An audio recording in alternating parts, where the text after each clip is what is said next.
오늘 장을 3포인트로 요약하면서 내일 장을 대비하는 전략 알아보도록 하겠습니다. 알파경제 김종효 이사입니다. 이사님 안녕하세요. 네, 안녕하십니까. 네, 오늘 장 포인트 먼저 첫 번째 보시죠. 외국인 선물 매매 방향성. 네, 오늘 장 외국인의 매도가 현선물 나타나고 있습니다. 유가증권 시장에서 지금 5,700억 원 넘게까지 나오고 있는 상황이고요. 선물 매도 가운데서 미결제 약정은 좀 늘어났다가 약간 줄었어요. 4,300계약 정도로 장중 고점 대비해서는 좀 줄었는데요. 외국인 동향 어떨까요? 네, 일단 가장 핵심 포인트는 외국인들의 현물 매물이 다시 증가했다라는 점이죠. 삼성전자에 대해서 월요일 날 2천억, 그 다음에 어저께 몇백억대로 줄어들었다가 오늘 다시 좀 확대되고 있는 양상입니다. 물론 금액 기준으로 좀 살펴봤을 때 얼마만큼 종가에 더 나타나는지는 좀 확인이 필요하긴 하겠습니다만 현재 지금 창구 기준으로 나타나고 있는 외국인들의 삼성전자 매도 금액은 현재 벌써 2천억을 좀 상회하고 있는 그런 국면이기 때문에 다시 월요일 국면으로 돌아갔다 이렇게 볼 수 있는 상황이고요. 그 다음에 지금 말씀하셨던 선물 시장 쪽에서의 움직임도 우리가 이 미결제로 주목해보자라고 아침부터 말씀을 드렸는데 만계약 이상 줄였던 미결 작정이 오늘 장중 5,000계약, 한 6,000계약 이상 늘었다가 현재 구간에서는 당연히 종가로 오니까 좀 줄어들고 있는 상황입니다. 근데 신규 매도 포지션을 들고 가고 있는 모습이고요. 현재 외국인들이 이 선물 매도 포지션을 줄이면서 동일하게 나타나고 있는 현상이 뭐냐면 주식 선물 매도가 줄고 있다는 점이에요. 장 초반에는 주식 선물 매도, 선물 매도, 현물 매도가 동반적으로 증가하다가 오후장으로 넘어가면서 선물은 줄이면서 주식 선물 매도를 같이 줄이고 있어요. 그러니까 하나의 포지션으로 전방향 아래쪽으로 해놓고 지금 오후장에는 주식 선물 매도를 줄이면서 같이 포지션을 줄이는 정도라고 볼 수 있는 상황인 거죠. 그렇다면 외국인들의 전체적인 지수 압박, 삼성전자에 대한 압박은 변하지 않았다라는 것이 되겠고 상승의 한계가 뚜렷하다라는 것을 알려주는 것이고요. 자, 이것은 시장 전체적으로 보면 여전히 종목 장세에서 크게 벗어날 수 없겠구나를 방증하는 하나의 요소라고 볼 수 있겠고 반도체의 본격적 상승도 아직은 기대하기 어렵구나를 방증하는 또 하나의 요소다. 다만 오늘 아침에도 말씀드렸던 것처럼 ASML이 폭락했다고 해서 이게 반도체 전체의 매도 시그널이냐? 그렇지는 않다라는 것을 동시에 말씀드리겠습니다. 그래서 정리해보면 일단 시장의 반등은 여전히 제한적일 수밖에 없고 종목 장세가 전개될 수 있다. 두 번째, 반도체의 본격적 상승은 아직은 더 기다림이 필요하다. 그다음에 세 번째, 삼성전자와 관련돼 있는 종목의 전체적인 움직임도 여전히 부담스럽지만 그렇다고 해서 반도체 전체가 다 다시 전저점으로 내려가서 전저점 깨고 내려가는 그런 어려운 장세로 빠지는 것은 아니다. 따라서 종목 선별의 가능성은 반도체 내에서도 여전히 열려 있다라고 보여지고요. 그러면 어떤 종목이 괜찮은 종목이냐. 오늘 가장 빠르게 양봉으로 전환하면서 거래도 비교적 올라오고 있는 종목군들이 견조한 종목일 것이라고 아침에 말씀을 드렸는데 저는 그 대표 종목으로서는 어쨌든 SK하이닉스라든지 그다음에 소부장 쪽에서는 이오테크닉스라든지 이런 종목군들이 그래도 그나마 좀 강한 종목이다 이렇게 보고 있습니다. 다만 SK하이닉스는 18만 원권 위에서는 공격적인 매수는 아직은 불가하다라는 말씀도 더불어서 드립니다. 네, 외국인의 동향을 봤을 때 반도체와 지수가 교착 국면에 있을 수밖에 없는 이유들 확인이 되고 있는데요. 첫 번째 포인트였고요. 두 번째 포인트 보시죠. 2025년 최대 변수 지정학적 리스크. 내년을 전망하는 리포트들도 요즘 좀 많이 나오고 있는 상황인데요. 내년도를 봤을 때 가장 큰 변수로 지정학적 리스크 전쟁을 꼽으셨네요. 전쟁뿐만 아니라 말 그대로 대통령이 바뀌면서 정책적인 변수가 어떻게 바뀌느냐가 중요하다라는 거죠. 네. 지금 2020년대 소위 코로나를 지나오면서 전체적으로 시대를 관통하는 포인트는 뭡니까? 세계화는 끝났다라는 거예요. 세계화는 더 이상 끝났고 이제는 그러면 아예 예전으로 돌아가느냐 아니면 새로운 형태의 뉴 노멀로 가느냐 정도의 차이만 존재하는 거죠.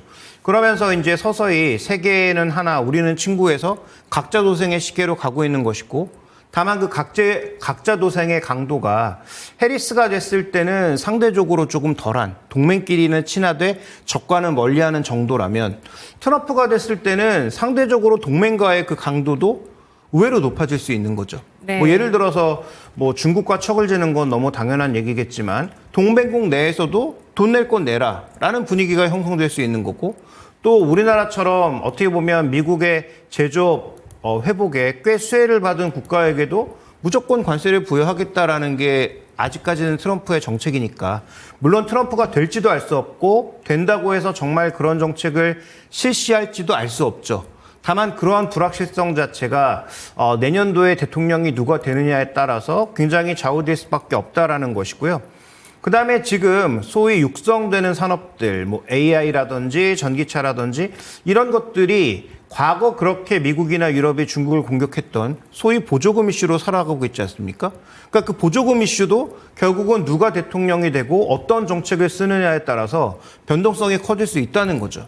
그러니까 단순하게 민주당, 공화당의 대통령이 당선되는 것이 아니라 소위 산업에 부여되는 그 보조금의 크기라든지 정책의 강도라든지 그다음에 전 세계의 연결고리의 결속이 어떻게 메꿔질 거냐가 결국은 결정되는 것이 지정학이기 때문에 단순히 전쟁과 관련된 것이 늘고 있다 이렇게 보시면 안 됩니다. 전쟁은 그 여러 가지 결과물들의 하나인 거고요. 네. 그래서 이런 지정학이 내년도에 가장 큰 이슈라고 보고 있고 이와 관련돼서 하나 오늘 의미 있는 보고서가 나온 건 아침에 나온 하나투자증권의 2025년도 전망은 좀 주의 깊게 보실 필요가 있겠다. 네. 근데 그 내용의 뭐 결론을 보시라는 게 아니라 거기에서 짚고 있는 핵심 포인트가 뭐냐면 2025년도 핵심 포인트는 중국이 경쟁국으로 바뀐다라는 것이고요.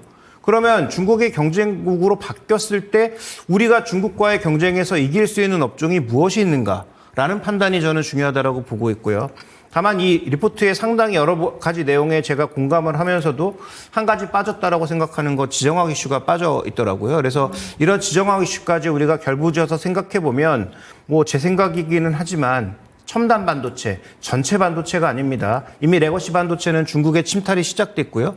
그래서 소위 이제 최고 하이엔드급의 첨단 반도체, 그 다음에 일부 미용기기, 의료기기 정도, 그 다음에 중국과 러시아와 함께 갈 수 없는 방산, 이런 것들이 적어도 중국과의 경쟁에서 좀 이겨낼 수 있는 업종이 아닌가라고 보고 있고 또 하나 중요한 것은 지금은 압도적으로 중국의 비중이 높은데 점점 미국과 유럽이 중국의 비중을 빼려고 하고 있는 CDMO를 포함한 일부 바이오 쪽 이런 것들이 중국과의 경쟁에서 이겨낼 수 있는 업종들이 아닌가라고 판단하고 있기 때문에 내년도를 바라보는 입장에 있어서 오늘 또 시장의 움직임도 전체적인 종목군들의 움직임도 뭐 그와 같은 흐름들이 비슷하게 나타나고 있다라는 관점에서 저는 뭐 지정학 중요하게 봐야 되고 그러면 중국과 경쟁 관계로 돌아설 때 중국과의 경쟁에서 그래도 우리가 우위를 차지할 수 있는 업종 이런 부분들을 좀 살펴봐야 되지 않나라고 보고 있고요.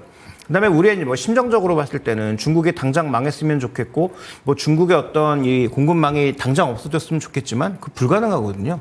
이미 아직도 70% 이상의 아이폰이 중국에서 만들어지고 있습니다. 그래서 그걸 뭐 단숨에 옮기는 건 불가능한 얘기고요. 그래서 어쨌든 단숨에 뭔가 그렇게 극단적으로 일어날 가능성은 없지만 점점 중국은 경쟁국으로 바뀌고 있다는 관점에서 중국과의 경쟁에서 이겨낼 수 있는 산업들을 골라내는 것은 내년도 투자 전략에 있어서 이건 뭐 굉장히 중요한 이슈다. 이렇게 판단하고 있습니다. 네, 저도 이사님이 얘기해 주신 그 오늘 아침에 증권사 리포트, 하나투자증권 리포트 인상 깊게 봤는데요. 여기에서 이 내용과 그리고 아까 그 트럼프 또 인터뷰에서 사실 우리나라를 또 지목을 했어요. 머니머신이다라고 얘기를 하면서 방위 분담금을 13조는 낼 수 있었을 텐데라고 또 거론을 하면서 우리 투자자분들은 제발 좀 한국 얘기 트럼프 입에서 안 들었으면 좋겠다 이런 얘기까지 할 정도였어요. 네, 결정은 쉽지 않을 거예요. 이미 그 바이든 대통령이 그만두기 이전에 이 방위 계약을 일정 부분 또 끝내고 갈 거기 때문에 그러면 트럼프가 된다고 하더라도 이미 계약되어 있는 걸 고칠 수는 없거든요. 그러면 그 계약이 어디까지 이어지느냐 정도가 관건이고 그게 만약에 뭐 5년의 기간을 넘어서는 정도의 장기 계약이라면 트럼프가 대통령 하는 기간에 계약을 바꿀 수는 없겠죠. 뭐 트럼프가 무슨 재주로 이미 계약이 되고 있는 걸 다 뒤집어 엎고 뭐 새로 하겠습니까? 뭐 그 정도의 억지를 부릴 수 있을 정도로 공화당이 의회를 장악하고 있는 것도 아니고요. 또 이번에 항상 뭐 미국 대통령 선거는 그렇지만 중간 선거도 있는데 이번 대통령 선거에서 또 일정 부분 의원 수들이 바뀌잖아요. 그러니까 상원 하원이 좀 바뀌게 되는데 여기서 뭐 트럼프가 대통령에서도 이기고 공화당이 뭐 일방적으로 이기면 또 모르겠습니다만 그런 구도는 나타나지 않을 것으로 보고 있어서 뭐 그렇게 본다면 제가 보기에 트럼프가 외치고 있는 그 얘기는 트럼프의 바람일 뿐 실제로 이루어지기엔 또 어려울 수도 있겠다. 이렇게 좀 봐야 될 것 같습니다. 보조금 같은 경우도 당장 뭐 하루아침에 뒤집어서 고친다든지 이런 상황은 벌어지지 않겠지만 어쨌든 이런 보조금에 의지한 산업들 역시도 좀 불안한 건 매한가지다 이렇게 보시는 거고요. 근데 IRA는 대통령령으로 일정 부분 바꿀 수 있는 건 있을 거예요. 그러니까 전체를 폐기하고 뒤집어 엎는 건 어렵다고 하더라도 네. 금액의 어떤 강도를 바꾼다든지 하는 정도는 대통령령으로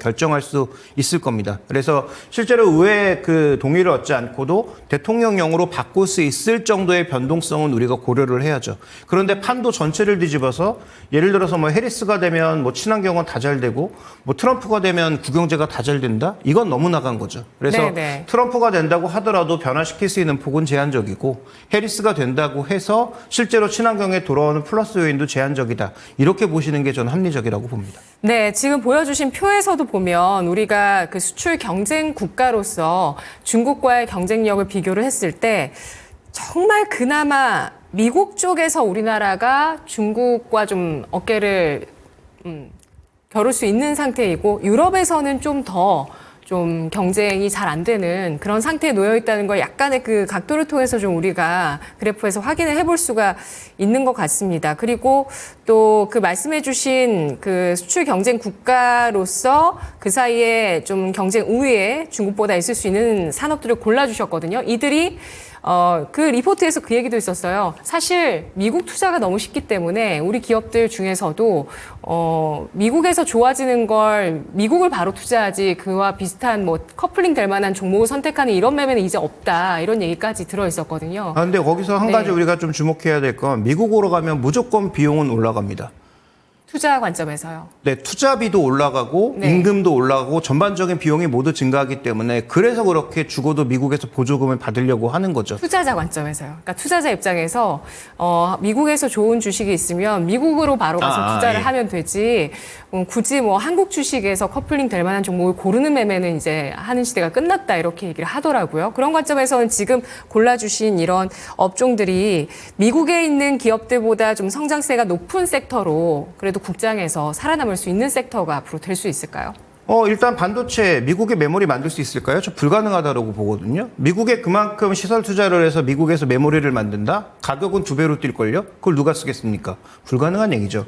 그러니까 뭐 트럼프는 다 우리나라로 와서 공장 만들라고 하지만 그건 지 생각이지 그게 뭐 어떻게 되겠습니까? 그래서 뭐 기업들이 바보가 아닌 이상 뭐 미국에서 보조금 얹어주고 뭐 엄청나게 혜택을 주지 않는데 뭐 갑자기 비용이 몇십 배, 몇십 % 올라가는 그런 계약을 누가 하겠어요? 그러니까 그거는 뭐 앞으로 일어나지 않을 일이기 때문에 적어도 첨단 메모리 쪽의 수요가 미국으로 옮겨갈 가능성 제로다라고 봐야 될 것 같고요. 그 다음에 또 하나 봐야 되는 포인트는 바이오는 제약 바이오에서 미국과 우리가 경쟁이 된다? 안 되죠. 근데 최근에 올라가고 있는 종목의 핵심은 뭡니까? 결국 미국의 등에 올라타는 종목들이 잘 되는 겁니다. 그러니까 여기에서의 종목군의 핵심은 결국 미국의 빅파마의 등에 올라탈 수 있을 정도의 종목군들이 잘 될 수 있다 정도를 보고 있는 것이고 그 큰 틀 안에서 CDMO도 우리가 바라볼 수 있는 거고요. 방산은 우리가 미국의 일정 부분의 대체품이 될 수 있는 거죠. 물론 방산 쪽에서 또 가장 최고 하이테크 기술을 갖고 있는 것 미국을 못 넘어서죠. 그러면 우리가 흔히 얘기하는 로키드 마틴을 사는 게 나을 수 있겠지만 그런데 상대적으로 소득이 떨어지거나 저개발 국가라든지 중진국 입장에서 그 비싼 미국의 무기를 대량으로 살 수 있습니까? 불가능하죠. 그러니까 에이브람 전차가 설사 우리나라 K2보다도 좋다고 하더라도 가격 차이가 40% 이상 나는데 그거를 살 이유는 없다는 거죠. 그러니까 방산도 그런 차원에서 미국의 대체품이 될 수 있고 미국과 호환될 수 있는 무기이기 때문에 가능하다라는 관점이고요. 사우디나 UAE에서 사고 있는 국내 지대공 무기의 핵심 포인트는 이쪽도 미국 일변도에서는 벗어나려고 하고 있습니다. 뭐 대놓고 얘기를 안 해서 그렇지 미국이 대놓고 뒤통수 치고 있는 국가가 바로 사우디하고 대만 아닙니까? 네. 굉장히 등급이 떨어지는 무기를 비싼 가격에 강매하는 나라가 그 두 국가예요. 예전에 우리나라였지만 우리나라가 최근에 뭐 개발력이 좀 올라오면서 우리나라엔 상대적으로 그 강도는 조금 덜해졌고 그다음에 어차피 미국은 중국과의 그 경쟁에 있어서 중국과의 군비 경쟁에 있어서 가장 프락시로 내세우고 있는 게 일본과 한국이기 때문에 적어도 일본과 한국에는 뒤통수 치면서까지 무기를 팔지는 않고 있죠. 대신 중국이 대양으로 넘어오려고 하면 너희가 제일 먼저 총알바지가 되라라는 의미에서 파는 거예요. 대신에 대만이나 사우디 같은 국가에는 대놓고 뒤통수 치면서 싼 무기를 비싼 값에 팔고 있죠. 그러니까 사우디나 이런 국가에서는 상대적으로 이제 미국 무기만 사지 않고 다른 나라 무기도 계속 저울질하는 그런 모습을 보여주고 있죠. 그래서 뭐 라팔 전투기라든지 이런 것들이 과거 미국 무기만 사던 그런 중동 국가에서 뭐 프랑스 전투기도 한번 보고 다른 나라 뭐 헬리콥터도 한번 보고 우리나라 뭐 지대공 무기 같은 것도 살펴보는 이유는 거기에 있는 겁니다. 그래서 그 나라의 선택이 계속 그렇게 갈지는 뭐 알아서 조금 더 우리가 지켜봐야 되겠지만 뭐 그런 관점에서 저는 방산은 우리가 조금 의미가 있을 수 있다 이렇게 보고 있는 것이죠. 네, 방산이 이번 그 신냉전 시대의 글로벌 탑 4로 올라서는 그런 모멘텀을 맞이했습니다. 여러 가지 경쟁력이 여전히 있고 또 이런 지정학적인 역학 관계에 따라서 또 선택될 수 있는 그런 여지들도 있는 상황인데요. 내년도의 최대 변수, 지정학적 리스크, 이에 따른 또 수혜 업종과 주목받을 업종으로 첨단 반도체, 바이오, 미용기기, 방산을 주목했습니다. 마지막 세 번째 포인트 보시죠. 원전주 반전 기회 잡았나? 네, 원전주가 이 AI 전력 함화의 대안으로 시장에서 좀 부각이 되고 있습니다. 빅테크들도 선택을 하고 있고요. 네, 그렇죠. 그래서 최근에 이 관련된 ETF 쪽으로 돈이 좀 유입되고 있는 것으로 보입니다. 그래서 실제로 최근에 기관 외국인 수급이 일정 부분 들어오는 모습이에요. 뭐 다른 종목은 뭐 제가 뭐 공부가 얕아서 별로 말씀드리고 싶지 않고 그나마 대표주라고 할 수 있는 주산 에너빌리티를 중심으로 보면 분명히 외국인과 기관의 수급은 10월을 기점으로 돌고 있는 건 분명합니다. 주가도 느린 속도지만 올라오고 있고요. 실적적인 측면에서 빠르게 올라올지는 좀 더 검증이 필요하고요. 최근에 뭐 정치권에서 논란이 되고 있는 뭐 체코 수주가 뭐 저가 수준인지 아닌지 뭐 그것도 앞으로 검증해 봐야 될 이슈지만 어쨌든 중요한 것은 당장 전력은 대규모로 필요한데 그 전력을 수급할 수 있는 방법이 별로 없다. 그래서 제가 가장 근거리 대안으로 선택한 것은 천연가스고요. 그 다음에 이제 생각해 봐야 될 것, 최소한 5년에서 한 7년 정도의 기간을 거쳐서 만약에 전력 수요를 감당할 수 있을 어떤 새로운 발전 여력을 찾는다면 뭐 정말 먼 미래에는 뭐 수소도 대안이 될 수 있고 뭐 핵융합도 대안이 될 수 있겠지만 그 어느 세월에 되겠어요. 그래서 당장 대안이 될 수 있는 건 원전과 관련돼서 SMR과 관련된 부분들에 대해서 관심을 가질 수밖에 없다라는 거죠. 그래서 국내에서 뭐 관련된 종목은 뭐 제가 아는 한도 내에서는 두산 에너빌리티 외에는 없기 때문에 국내에서 만약에 투자를 하신다면 SMR 관련주로서 또 원전 관련된 뭐 설계뿐만 아니라 그러니까 지금 우리가 미국에 지고 있는 짐도 원천 기술에 대한 짐을 지고 있는 것이지 네. 실제로 설계하고 짓는 거 미국의 뉴스케어이 할 수 있는 게 있나요? 걔네들 아무것도 못 하거든요. 가서 니들끼리 지어봐 그러면 할 수 있는 게 아무것도 없습니다. 그냥 기술 특허 하나 가지고 특허료 빼먹으려고 계속 눈알 굴리고 있는 거거든요. 그러니까 그들은 뭐 그렇게 뭔가 원천 기술을 갖고 있고 그 원천 기술을 바탕으로 돈을 벌 수 있을지 모르겠지만 실제로 할 수 있는 건 아무것도 없다라는 거죠. 그래서 그 실제로 할 수 있는 능력 자체, 액팅 능력 자체를 두산 에너빌리티를 포함한 한국 수력원자력이 갖고 있기 때문에 그런 관점에서 보면 이런 종목군들의 ETF 유입도 장기적으로는 충분히 볼 수 있겠다라고 보고 있고요.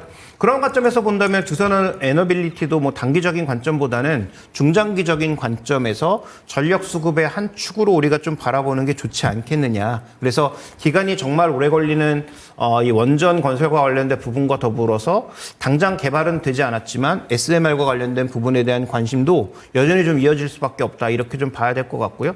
뭐 핵심 종목으로서는 뭐 여러 종목군들이 있지만 뭐 테마주보다는 두산 에너빌리티를 중심축으로 놓고 보시는 게 저는 뭐 가장 중요하다고 보고 있습니다. 네, 체코 원전 같은 경우에는 처음에 그 결정이 나왔을 때는 24조 원 규모라고 얘기가 됐었는데 아직 뭐 규모 자체도 그렇고 이 수주 자체도 확정이 안 된 상태라고 봐야 되나요? 아직은 계약서에 도달된 거 아니잖아요. 양해각서만 체결된 거죠. 네, 되겠죠. 왜냐하면 뭐 프랑스랑 가격 차이도 워낙 많이 나고 다른 대안이 없어요. 이건 다른 대안이 없기 때문에 만약에 다른 대안을 정선택하려면 그러면 러시아라든지 중국을 선택할 수밖에 없는 거죠. 그쪽은 더 싸게 더 빨리 지어질 수 있거든요. 근데 만약에 체코가 정말로 갑자기 뭐 관점을 돌려서 우리는 미국 하고 뭐 서방 세계랑 안 하고 뭐 갑자기 러시아랑 손잡겠다 이렇게 나가면 모르겠지만 그럴 가능성이 뭐 얼마나 되겠습니까? 그래서 그럴 가능성을 배제하면 뭐 프랑스는 약속도 안 지킬 뿐만 아니라 가격 자체도 워낙 차이가 많이 나기 때문에 일단 선택은 우리가 되는 건 거의 확실한데 과연 유스케일 파워에 얼마나 띄워줄 거냐라는 부분. 그러니까 이 부분을 정부가 해결해야 되겠죠. 빠르게 좀 결론을 지어줄 필요가 있겠고, 그 다음에 또 하나 이제 중요한 것은 그 체코에 지금 60% 부품을 다 내주기로 한 부분도 그러면 우리에게 수익성이 얼마나 돌아오느냐 정도의 검증이 필요한 거죠. 그러니까 저는 뭐 계약이 되고 말고는 의심의 여지가 없다라고 보는데 중요한 건 그 수익성 자체가 우리가 얼마나 가져올 수 있느냐 정도가 좀 검증의 요소다. 왜냐하면 바라카 원전도 그렇게 뭐 아니라고 뭐 그 MB 정부에서 외쳤지만 실제로 수익이 없었잖아요, 별로. 그래서 그런 사태를 만약에 반복하게 된다면 수주의 의미가 좀 떨어지기 때문에 그런 부분들이 문제인 것이지 수주의 그 확실성에 대해서는 저는 뭐 별로 의심을 하지 않고 있습니다. 네, 그럼 원전 르네상스는 오기 힘들까요? 일단 지금은 새로운 전력 대안 같은 것들이 오지 않는다면 저는 온다고 봅니다. 온다고 보는데 예전처럼 그런 대규모 프로젝트의 원전이 올 거냐 아니면 기술 개발을 통해서 SMR 같은 형태로 올 거냐가 이제 관건이고 실제로 SMR이라고 하는 것도 우리가 쉽게 생각해 보면 이게 결국 뭐랑 같은 거예요? 지금 핵 잠수함? 그 다음에 핵 항공모함에 들어가는 그 정도의 원조로만 떼어내서 하면 되는 거 아니겠어요? 그게 미국의 군사 특허랑 연결이 되어 있는 거잖아요.